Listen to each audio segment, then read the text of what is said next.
రాబోయే రోజుల్లో మీరంతా కూడా చూస్తూ ఉన్నారు. ఏ మాదిరిగా జరుగుతూ ఉన్నాయి రాజకీయాలు అనేది మీరే చూస్తూ ఉన్నారు. అసలు రాజకీయాలు అన్నది నిజంగా పాతాళానికి వెళ్ళిపోయాయి. విలువలు లేవు, విశ్వసనీయత లేదు. విలువలు లేని, విశ్వసనీయత లేని రాజకీయాల మధ్య ఈ వ్యవస్థను మార్చడానికి మీ బిడ్డ మొట్టమొదటిసారిగా అడుగులు వేగంగా వేశాడు. ఇంతకుముందు ఎప్పుడైనా కూడా ఎవరైనా కూడా మేనిఫెస్టో అని చెప్పి ఎన్నికలప్పుడు ఎన్నికల ప్రణాళిక అని చెప్పి ఒక మేనిఫెస్టో అనేది ఇచ్చేవాళ్ళు.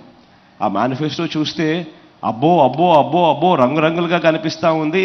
అవ్వలకి ఇది చెప్పేస్తూ ఉన్నాడు, తాతలకి ఇది చెప్పేస్తూ ఉన్నారు, అక్క చెల్లెమ్మలకి ఇది చెప్పేస్తూ ఉన్నారు, పిల్లలకి ఇది చెప్పేస్తూ ఉన్నారు అని రకరకాలుగా ప్రలోభాలు పెట్టే మేనిఫెస్టోలు కనిపించేటివి. రకరకాలుగా సామాజిక వర్గాలను సైతం ప్రలోభాలు పెట్టే మేనిఫెస్టోలు కూడా కనిపించేటివి. కానీ ఏం జరిగేది? ఎన్నికలు అయిపోయేసరికి ఆ మేనిఫెస్టో తీసుకొని పోయి చెత్తబుట్టలో పడేసే పరిస్థితి.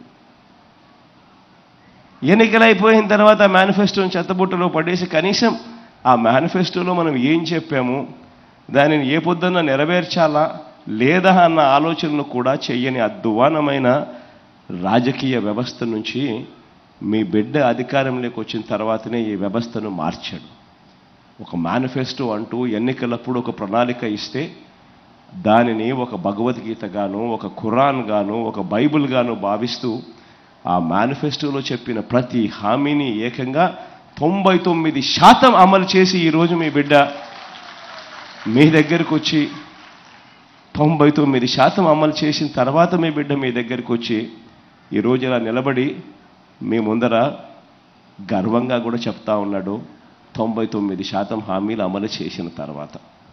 నేను ఈ విషయాలన్నీ కూడా ఎందుకు చెప్తా ఉన్నాను అనంటే, మీ బిడ్డకు అబద్ధాలు ఆడడం రాదు, మీ బిడ్డకు మోసం చేయడం తెలియదు. ఈ రెండూ మీ బిడ్డకు తెలియదు.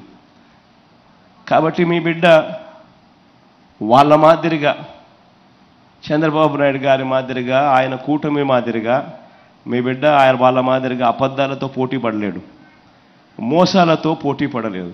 ఎందుకంటే వాళ్ళు ఎలాగూ చేసేదే లేదు కాబట్టి, ఎలాగూ చెప్పడానికి ఏముంది, నోటికి అడ్డేముంది, అబద్ధాలకు రెక్కలు కట్టేస్తే సరిపోతుంది, ఎలాగూ చేసేది లేదు కదా అనే మనస్తత్వం వాళ్ళది. కానీ మీ బిడ్డది అలా కాదు. మీ బిడ్డ ఏదైనా చెప్పాడు అనంటే అది ఖచ్చితంగా చేసి చూపిస్తాడు మీ బిడ్డ. అందుకనే మీ బిడ్డ అబద్ధాలు చెప్పలేడు కాబట్టి, మోసాలు చేయలేడు కాబట్టి కొన్ని వాస్తవాలు కూడా మీ అందరి ముందు కూడా ఉంచుతా ఉన్నా. ఈరోజు అందరూ కూడా ఆలోచన చేయమని అడుగుతా ఉన్నా. ఈరోజు జనాభా ప్రకారంగా 5 కోట్ల ఆంధ్ర రాష్ట్రం మంది. ఈ జనాభా ప్రకారంగా చూస్తే ఇలా 66,34,000 మందికి పెన్షన్ అందుకుంటా ఉన్న జనాభా ప్రకారం చూస్తే అత్యధికంగా ఇస్తా ఉన్న రాష్ట్రం జనాభా ప్రకారం మనదే. ఇది ఒకటి గుర్తుపెట్టుకోవాల్సిన అంశం. రెండోది ఏమిటి అంటే, 3,000 రూపాయలు పెన్షన్ ఇస్తా ఉన్న రాష్ట్రం అసలు దేశంలోనే ఇంకొకటి లేదు. ఈ రాష్ట్రం ఆ రాష్ట్రంగా దేశంలోనే ఎక్కడ లేదు. ఈరోజు పెన్షన్లకు